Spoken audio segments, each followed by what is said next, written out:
नमस्ते, मैं डॉक्टर भगीरथ डोडिया आपका इस अराह्या यूट्यूब चैनल में स्वागत करता हूँ। तो हम आज इस वीडियो में आयुर्वेदा के अनुसार ऋतुचर्या के बारे में बात करने वाले हैं। तो सबसे पहले तो आपको ये प्रश्न होगा कि ये ऋतुचर्या क्या है। चलो वो देख लेते हैं। देखिए, जो ऋतुचर्या है वो दो शब्दों से बना हुआ है, एक तो है ऋतु और एक तो है चर्या।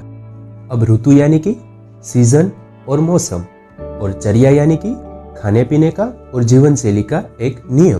तो ऋतुचर्या यानी कि अलग अलग मौसम में हमारे शरीर के लिए क्या खाना पीना और क्या जीवन शैली फायदा कारक है और क्या खाना पीना और क्या जीवन शैली नुकसान कारक है, उसका वर्णन।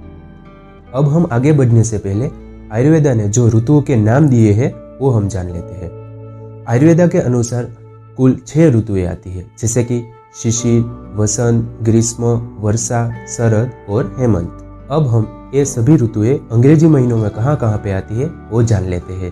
जैसे कि शिशिर ऋतु है वो मिड जनवरी से मिड मार्च तक आती है, और वसंत ऋतु है वो मिड मार्च से मिड मई तक आती है। ग्रीष्म ऋतु है वो मिड मई से लेकर मिड जुलाई तक आती है। वर्षा ऋतु है वो मिड जुलाई से लेकर मिड सितंबर तक आती है।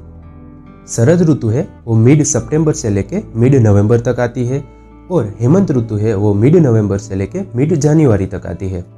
अब आपके मन में एक प्रश्न आएगा कि हमने ऋतुचर्या के बारे में तो जान लिया है, और आयुर्वेद के अनुसार कौन कौन सी ऋतुएं हैं और वो अंग्रेजी महीनों में कहाँ पे आती है वो भी जान लिया है, लेकिन इस ऋतुचर्या की आवश्यकता क्या है हमारे जीवन में।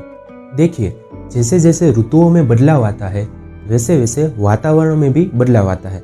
जैसे कि वर्षा ऋतु में बरसात आती है, शरद ऋतु में सर्दी होती है, ग्रीष्म ऋतु में गर्मी होती है। वैसे ही ऋतुओं में बदलाव से हमारे शरीर में भी बदलाव आता है। जैसे कि वर्षा ऋतु में हमारी रोग प्रतिकारक शक्ति होती है वो कम हो जाती है, इसलिए हमें वर्षा ऋतु में सर्दी, खांसी, जुकाम वो सब कुछ सामान्यतः ज्यादा देखने मिलता है। इसलिए अगर आपको अलग अलग ऋतु में होने वाली बीमारियों से बचना है तो आयुर्वेद में अलग अलग ऋतु के बारे में जो ऋतुचर्या बताई गई है उसका जरूर पालन करना चाहिए। अब ये बात मैं आपको एक उदाहरण देकर समझाता हूँ।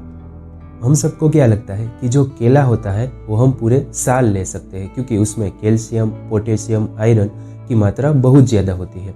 लेकिन आयुर्वेद ऐसा नहीं कहता।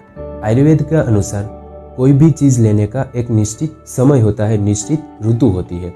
अब आपके मन में एक और प्रश्न होगा कि केले में जो कैल्शियम, पोटेशियम, आयरन है तो पूरे साल सेम ही रहने वाले हैं, लेकिन आयुर्वेद के अनुसार वो केले को पाचन करने की जो आपकी पाचन शक्ति है वो अलग अलग ऋतु में अलग अलग हो जाती है।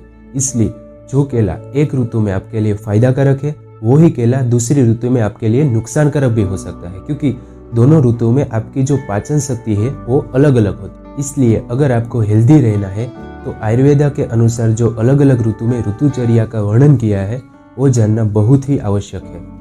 अब हम ऋतुचर्या के पालन के फायदे। अगर आप ऋतुचर्या का पालन करते हो तो सबसे पहले तो हमारे शरीर की जो रोग प्रतिकारक शक्ति है वो बढ़ती है। उसके अलावा हमारे शरीर की जो बल होता है, जो स्ट्रेंथ होती है वो भी बढ़ते हैं, और जो हमारी स्किन होती है उसका कलर और लस्टर में भी बदलाव आता है। उसके अलावा अगर आप ऋतुचर्या का अच्छी तरह से पालन करते हो तो आपके शरीर में जो बीमारियां है उसको जड़ मूल से निकालने में भी मदद मिलती है। और अगर आपको ऋतुचर्या के बारे में सब कुछ पता हो तो आगे आने वाली ऋतु के बारे में हम अपने को तैयार कर सकते हैं। हमारे जीवन शैली में बदलाव ला सकते हैं, हमारे खाने पीने में बदलाव ला सकते हैं, तो इससे हम आगे आने वाली बीमारियों से बच सकते हैं। तो इस वीडियो में बस इतना ही। आगे के वीडियोज में हम अलग अलग ऋतु में जो ऋतुचर्या बताई गई है वो हम जानेंगे, तो हमसे जुड़े रहिए। नमस्ते।